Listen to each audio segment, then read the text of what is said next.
So, is there anything funnier than two cartoon ducks trying to kill each other while playing separate pianos? So, Phil DeFranco Movie Club, how you doing? Today's movie for the Phil DeFranco Movie Club is Who Framed Roger Rabbit?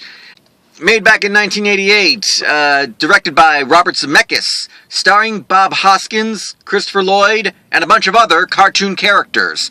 One of the coolest things about this movie is how the actors and the cartoons interacted. At the time, back in 1988, it was groundbreaking special effects.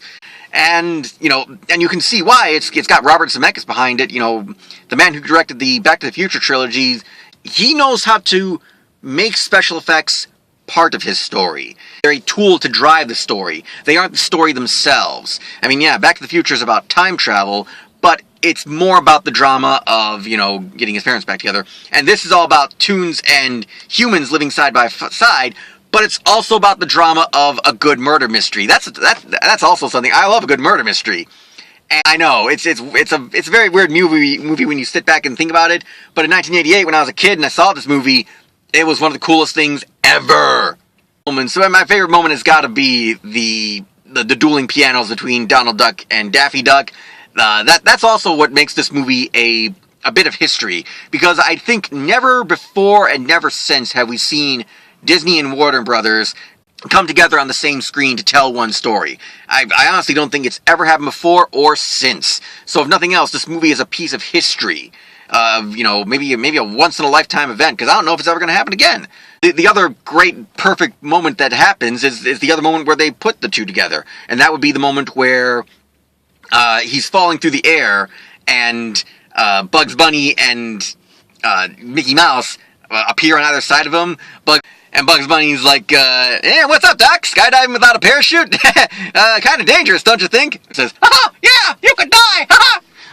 It's the two comedy legends working together for the one joke, alright? Kind of an action sequence where he sings and dances just to make the weasels laugh themselves to death.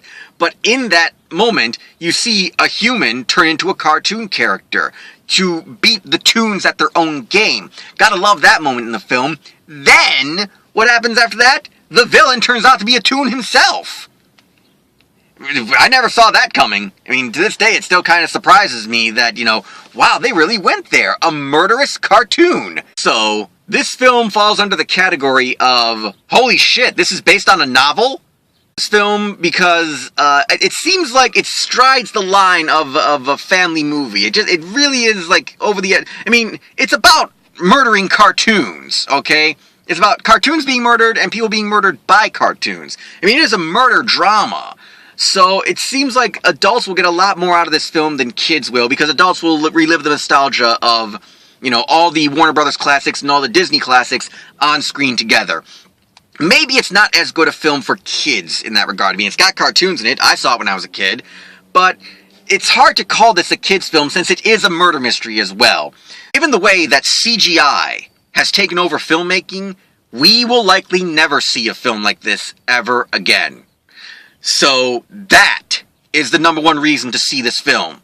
Because they really, honestly, I don't want to sound like an old man here, but they don't make them like that anymore. So, that all said, Phil DeFranco Movie Club, thank you for choosing great movies. Keep on choosing great movies, and I'll see you next time on the Phil DeFranco Movie Club.